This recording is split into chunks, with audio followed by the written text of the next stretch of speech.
नमस्कार दोस्तों, स्वागत है आप सभी का एक बार फिर से हमारे यूट्यूब चैनल पे। देखिए, आज के लिए जैसा कि आपने थंबनेल में देखा होगा, उत्तराखंड के अंतर्गत क्या बाल विवाह की जो चीज़ें जो न्यूज़ आ रही हैं वो क्या सही हैं? इतना ज़्यादा जो उत्तराखंड है पहाड़ी राज्यों में सबसे ज़्यादा मतलब साक्षरता होने के बाद भी, जहाँ पे पुरुष और महिला साक्षरता की अगर हम बात करते हैं तो 78% वहाँ पे साक्षरता है 2011 का जो हमारा जनगणना रिपोर्ट थी उसके अकॉर्डिंग। उसके बाद भी जो उत्तराखंड में बाल विवाह की जो न्यूज़ आ रही है जनवरी मंथ के पास रुद्रप्रयाग में, खासकर अगर मैं रुद्रप्रयाग की भी बात करता हूँ तो रुद्रप्रयाग की पुरुष साक्षरता में उत्तराखंड में सबसे ज़्यादा पुरुष साक्षरता की अगर मैं बात करूँगा 93% जो साक्षरता है आपकी वो आपकी है रुद्रप्रयाग की है। महिला साक्षरता में 70% से ज़्यादा वहाँ पे महिला साक्षरता है। तो उसके बाद भी उत्तराखंड में क्या अभी साक्षर होने के बाद भी, इतनी ज़्यादा अवेयरनेस होने के बाद भी, क्या बाल विवाह के लिए जो डेटा आ रहा है, जो जनवरी का डेटा आया हुआ है कि 14 जो शादियां थी, जो वन ग्रोथ सेंटर में 14 जो कंप्लेंट दर्ज की गई, क्या वो सही है? और इसको समझते हैं क्योंकि हिंदुस्तान का अभी एक न्यूज़पेपर, हिंदुस्तान न्यूज़पेपर है, उसके अंदर कल एक आर्टिकल आया हुआ था जो मैंने बारीकी से देखा, तो मैंने सोचा कि उसके ऊपर आपके लिए एक छोटा सा वीडियो बनाया जाए, क्योंकि ये अवेयरनेस बहुत ज़रूरी है। क्योंकि आपने रिसेंट टाइम में उत्तराखंड में देखा भी है कि जो पलायन हो रहा है, साथ ही साथ वहाँ पे जो शादियाँ नहीं हो पा रही हैं, क्योंकि मेन कारण ये है कि रोज़गार का भी वहाँ पे मुद्दा है कि रोज़गार नहीं हो रहा है तो लड़कियाँ शादी नहीं कर रही हैं। तो इसी वजह से क्या कारण रहे हैं उनको एक एक करके डिस्कस करते हैं इस वीडियो में। तो आई होप आपको वीडियो अच्छी लगेगी। वीडियो अच्छी लगी तो वीडियो को लाइक कीजिएगा, साथ ही साथ मुझे सपोर्ट कीजिएगा, चैनल को सब्सक्राइब कीजिएगा। ऐसे ही जो जटिल मुद्दे होंगे उत्तराखंड के वो हम आपके सामने यहाँ पे रखेंगे। तो चलो इसको स्टार्ट करते हैं। जैसा कि हम बात कर रहे थे, जो उत्तराखंड में अभी जो डेटा आया हुआ है, देखिए ये जो बद्री नौटियाल जी की एक रिपोर्ट है यहाँ पे, इसका मैं आपको जिससे दिखा देता हूँ। इसमें बोला गया है कि जहाँ तक एक हम बात कर रहे हैं कि बेटियाँ अलग अलग क्षेत्र में, यहाँ से आपने देखा होगा खुद ही भारत की राष्ट्रपति तक अभी एक महिला हैं। साथ ही साथ एयरपोर्ट्स के अंतर्गत की जितनी बड़ी बड़ी पोस्ट हैं वहाँ पर अभी महिलाएँ पहुँच रही हैं उस पोस्ट पर। उसी में अलग अलग जहाँ कामयाबी की तरफ लड़कियाँ पहुँच रही हैं, और वहीं हम बात कर रहे हैं उत्तराखंड की। तो यहाँ पर अभी भी शायद बाल विवाह की ज़्यादा होती है, क्योंकि देखो बाल विवाह में दोनों चीज़ें आती हैं, महिलाएँ भी आती हैं और पुरुष भी आते हैं, बट ज़्यादा हम महिलाओं पे करें क्योंकि महिलाओं की एज ज़्यादा कम होती है बहुत, जिससे वो शादी कर लेते हैं। क्योंकि लड़कों की एज तो नॉर्मली 21, 22, 23, 24 साल से ऊपर रहती है, बट जो लड़कियां होती हैं उनकी शादी 14, 15, 16 साल में ही कर दी जाती है। ठीक है, तो दूसरी तरफ हम अगर बात करते हैं तो पहाड़ उत्तराखंड क्या है कि देखिए इतनी ज़्यादा साक्षरता होने के बाद भी, अगर हम 2011 के सेंसस की अगर हम बात करते हैं, इसके अकॉर्डिंग, जनगणना के अकॉर्डिंग उत्तराखंड में 78% क्या है यहाँ पे साक्षर जनसंख्या है। 78% बहुत ज़्यादा होता है अगर हम कहीं की बात करते हैं। हम अगर इसी क्षेत्र में अगर बिहार की बात करते हैं तो बिहार में साक्षरता का प्रतिशत 52% ही है, वहाँ पे ज़्यादा नहीं है। ठीक है, तो उसके बाद भी इतना बड़ा अगर ये चीज़ें हो रही हैं तो ये मान लें कि अवेयरनेस की कमी है। जहाँ तक क्या है, अवेयरनेस की कमी हम इसको मान सकते हैं। जैसे कि हम बात करते हैं कि सोशल मीडिया की काल्पनिक दुनिया है, आप सबको पता है इसके बारे में। आर्थिक कमजोरी भी इसका कारण हो सकता है, क्योंकि बहुत से फैमिलीज ऐसी होती हैं कि वो सोचते हैं कि जल्दी उम्र में क्या हो जाए, लड़कियों की शादी कर दी जाए। लड़कों की शादी मतलब एक होता है कि अपना, जो मैं यहाँ पे शब्द यूज करूँगा, कर्ज होता है। ऑब्वियसली आप जो सोसाइटी में रहते हैं आप पे देखा होगा कि लड़कियों को कहा जाता है कि एक मतलब एक बोझ टाइप माना जाता है। ठीक है, ये पहले माना जाता था, पर अभी के टाइम पे हम इसको नहीं कह सकते, क्योंकि अभी सिनारियो हर चीज़ में बदल चुका है यहाँ पे। ठीक है, इसके बाद भी यहाँ पे ये जो डेटा आ रहा है, ठीक है, एक साथ ही आप देख सकते हैं, अगर अकेले रुद्रप्रयाग में ही जनवरी की मैं बात करूंगा तो यहाँ पे 2 महीने का डेटा दिया हुआ है, जिसमें 14 मामले सरकारी टीम ने रोके हैं यहाँ पे। देखिए मतलब 14 मामले, ये तो वो मामले हैं जो कि उजागर हुए हैं, जो डेटा सरकार के पास आया हुआ है कि 14 शादियाँ रुकवाई गई जो कि बाल विवाह के अंतर्गत थी। और वही बात कहाँ की बात कर रहे हैं, हम रुद्रप्रयाग की बात कर रहे हैं। अगर मैं रुद्रप्रयाग की बात करता हूँ तो यहाँ पे कुल साक्षरता है 81%। कितनी है? 81% साक्षरता है यहाँ पे। 2011 की जो जनगणना थी उसमें से अगर हम बात करते हैं पुरुष साक्षरता की तो 93% है। अगर 93% आप देख सकते हैं कि साक्षर होना कितना, क्योंकि पढ़े लिखे हैं। पहाड़ में भी अभी हर घर में आपको पढ़े लिखे लोग मिलेंगे। साथ ही साथ महिलाओं की साक्षरता की मैं यहाँ पे बात करूंगा कि महिला साक्षरता कितनी है रुद्रप्रयाग में, ये है 70.35 के आसपास यहाँ पे महिला साक्षरता यहाँ पे है उत्तराखंड में। ठीक है, फिर भी ये मामले आ रहे हैं तो कहीं ना कहीं सरकार की इसके ऊपर सोचना चाहिए, क्योंकि ये मामले क्यों आ रहे हैं। क्योंकि अगर हम साक्षरता में पीछे होते तो चलो हम कह सकते थे कि अवेयरनेस नहीं है, लोगों को पता नहीं है, बट साक्षरता में आने के, क्योंकि पढ़ने के लिए साक्षर होने से ये चीज़ें समझ में आती हैं कि किस एज में शादी करनी है। शादी के साथ साथ जॉब बहुत जरूरी है, किसी को पढ़ना है तो पढ़ सकते हैं। उससे क्या होता है कि एक मैच्योरिटी लेवल आ जाती है, हर कोई एक परिपक्व हो जाता है इंसान शादी के एज तक। ठीक है, तो इसी क्रम में अगर बोला गया कि साक्षरता में आगे रहने वाले प्रदेश में यह आंकड़ा चिंता बढ़ाने वाला है। हाँ, ऑब्वियसली चिंता बढ़ाने वाला है, क्योंकि अगर यही हम अगर बिहार की बात करते हैं, कहीं यहाँ पर साक्षरता कम है, वहाँ पर भी साक्षरता की हम बात करेंगे तो बिहार में कम है कह सकते हैं। वह उत्तराखंड एक अच्छा खासा साक्षर जिला है, जहाँ पे पूरे पॉपुलेशन की 78% जो जनसंख्या हमारी, वो हमारी पढ़ी लिखी जनसंख्या है। साथ ही साथ देखिए यहाँ पे बाल विवाह के मामलों में उम्र सीमा भी दी हुई है कि 14 से 16, ये बच्चियों की एज की बात कर रहा हूँ मैं, यहाँ पे 14 से लेकर 16 साल के अंतर्गत शादी। अगर हम देखते हैं तो 18 साल तक बोला गया है कि लड़कियों की एज 18 साल से। अभी बीच में एक डेटा जो पब्लिश किया जो हिमाचल सरकार के द्वारा, उनने लड़कियों की एज जो लड़कियों की शादी की एज वो 21 साल कर दी गई है। ये काफ़ी अच्छा स्टेप लिया गया था उनके द्वारा, 18 से बढ़ा के 21 साल कर दी गई थी। ठीक है, उसी के साथ साथ उत्तराखंड में लड़कों की उम्र जो शादी की देखिए 23 से 25 साल बताई जा रही है।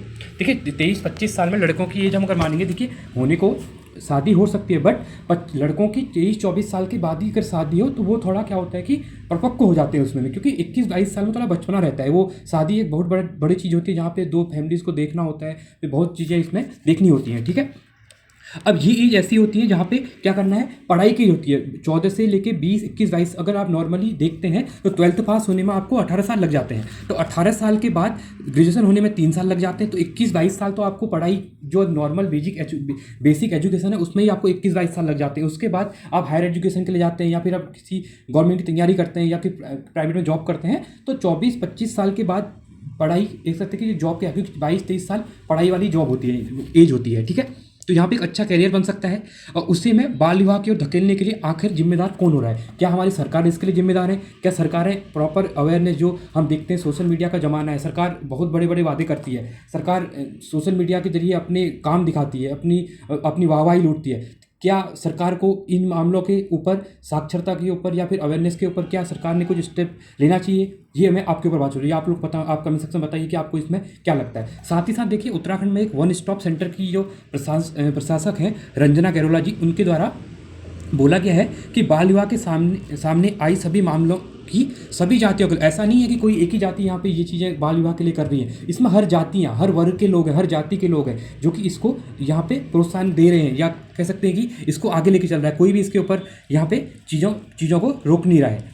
अब खासकर एक चीज़ और इसमें देखने वाली बात है कि 60% फीसदी मामलों में सोशल मीडिया के दुष्प्रभाव को भी देखने को मिल रहे हैं, जिसमें छोटी बच्चियां क्या हो रही हैं, सोशल मीडिया से दोस्त बना बैठी हैं। मैं कोई भी बच्चियों की बात नहीं करूंगा, मैं लड़कों की भी बात करूंगा। साथ ही साथ इसमें क्या हो रहा है, डिस्ट्रैक्शन चीज़ें आ जा रही हैं सोशल मीडिया के ज़माने में। ठीक है, और जो बाहरी चकाचौंध दुनिया में जीने के सामने पालते हुए बाल विवाह की जैसी स्थिति को ये क्या कर रहे हैं, सामने लेके आ रहे हैं। और साथ में इसी में बात करूँ मैं ग्रामीण क्षेत्रों की, अगर मैं बात करूँ तो वहाँ पे क्या है कि जागरूकता की कमी है, अभी भी कहीं ना कहीं जागरूकता की कमी है। आप सिटीज़ के अंदर आते हैं तो लोग बहुत ज़्यादा, जहाँ तक है हो सकता है, पूरा तो नहीं कहेंगे, पर फिर भी ग्रामीण के कंपेयर में देखा जाए तो शहर में फिर भी लोग थोड़ा क्या होते हैं, इन चीज़ों के ऊपर अवेयर होते हैं, जागरूकता होती है उनके ऊपर। ठीक है, और साथ में जागरूकता की आर्थिक कमजोरी भी एक कहीं ना कहीं कारण है, क्योंकि गांव के अंदर आर्थिक कमजोरी होती है।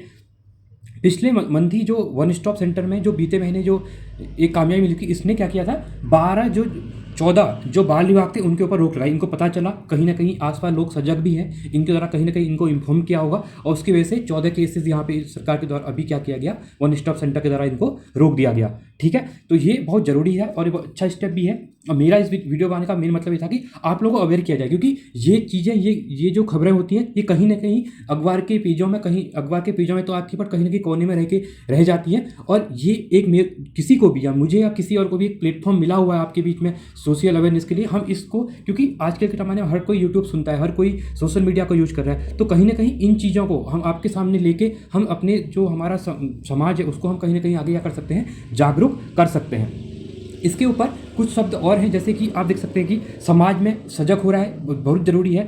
लोग, गांव के लोग ही नहीं, साथ ही साथ स्कूली छात्र छात्राएं, जनप्रतिनिधि भी क्या कर रहे हैं, बाल विवाह के संबंधित सूचनाएं दे रहे हैं, जो कि बहुत अच्छा है। इसी के साथ ही अब इसका मेन कारण ये भी है कि इधर अगर हम गांव की बात करें, जहाँ पे माँ बाप बेटियाँ सकारात्मक चीज़ों को लेकर सोचते हैं, आगे बढ़ते हैं, शिक्षा के प्रति सजग भी हो रहे हैं, थोड़ा बहुत कहीं ना कहीं जागरूकता की कमी भी होती है। क्योंकि गांव के अंदर अगर आपने देखा है, मोस्ट ऑफ उत्तराखंड की बात करूँगा तो महिलाएं जो होती हैं वो जंगल को जाती हैं।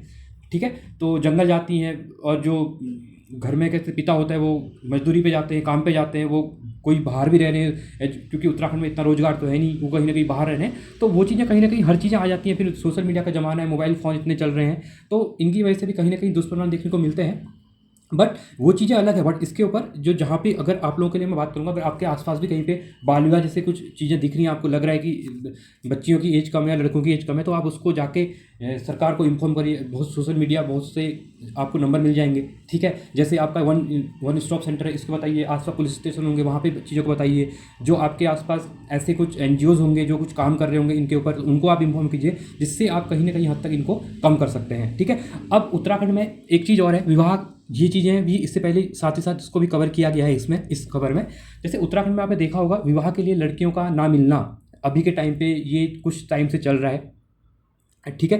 तो उसमें क्या है कि देखिए दो तीन कारण हैं जहाँ पे इसके ऊपर ही बात करनी जरूरी है। देखिए सब नहीं है, मैं नहीं कहूँगा कि हर कोई यही सोच रहा है, यही सोच है, बट कहीं ना कहीं ये डेटा आ रहा है, ये डेटा कहीं ना कहीं से आ रहा हो ना, क्योंकि कहीं ना कहीं सोसाइटी में ये चीज़ें हो रही होंगी, इसके बाद ये चीज़ें आगे आ रही हैं। तो पहाड़ के अंतर्गत लगातार जो बेटियों की लगातार कमी हो रही है विवाह के लिए, ठीक है, लड़कों को लड़कियाँ नहीं मिल रही हैं। तो उसमें क्या हो रहा है कि एक तो मेन चीज़ है, कई जगहों पर बेटों की उम्र काफ़ी ज़्यादा, क्योंकि ऑब्वियसली अगर शादियाँ नहीं हो रही तो उम्र बढ़ते जा रही है, लड़कियाँ यहाँ पर नहीं मिल रही हैं, रिश्ते नहीं हो पा रहे हैं।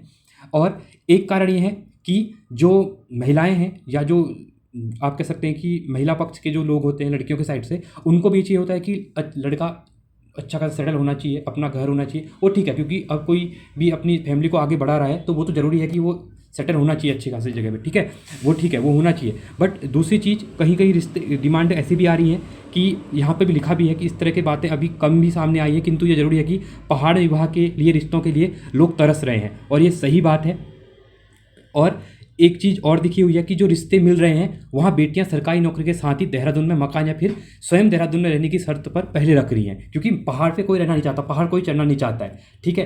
तो इसकी वजह से भी कुछ केसेस आ रहे हैं, क्योंकि आपने देहरादून की बात की, अभी अगर मैं कुमाऊँ की बात करूँगा तो हल्द्वानी सिटी या खटीमा सिटीज़ के अंदर है, देहरादून रुद्रपुर साइड में है, तो लोग ज़्यादा यहाँ रहना पसंद कर रहे हैं, ना कि पहाड़ों में रहना पसंद कर रहे हैं। जिस कारण भी क्या हो रही है कि लड़कों की उम्र चले जा रही है, विवाह यहाँ पे नहीं हो पा रहे हैं, ठीक है। और एक कारण ये भी होता है, इससे क्या हो रहा है कि जल्दी शादियां होने का जो ये बाल विवाह की कंडीशन आ रही है, इसमें ये भी हो रहा है कि बाद में एज ज़्यादा होने से लड़कों लड़कियों के लिए रिश्ते नहीं मिले, तो ये घर वाले सोच रहे हैं कि इनको पहले ही हम क्या करें, शादी वगैरह फिक्स कर दें, मतलब ये चीज़ अभी हो रही है।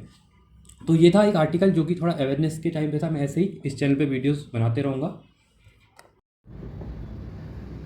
तो ये जो डेटा था, इसके अकॉर्डिंग आपने देखा कि कैसे चीज़ें बदल रही हैं। आई होप ऐसा लाइफ आगे ना हो कि ये चीज़ें आगे बढ़े, क्योंकि 21वीं सेंचुरी में हम लोग रह रहे हैं। तो 21वीं सदी में जहाँ पे इतनी अवेयरनेस होने के बाद भी ये चीज़ें ना हो, तो बहुत ज़रूरी है। तो इसके ऊपर आपकी क्या राय है, कमेंट सेक्शन आपके लिए खुला हुआ है, आप कमेंट सेक्शन में लिख सकते हैं। साथ ही साथ ऐसे ही आगे के जो मुद्दे होंगे उनके ऊपर हम ऐसे बात करेंगे। तो आई होप आपको वीडियो पसंद आया होगा। वीडियो पसंद आया तो वीडियो को लाइक कीजिएगा, चैनल को सब्सक्राइब कीजिएगा और अपने विचार कमेंट सेक्शन में दीजिएगा, ठीक है। तो आज के लिए इतना ही। Thanks for watching. जय हिंद, वंदे मातरम।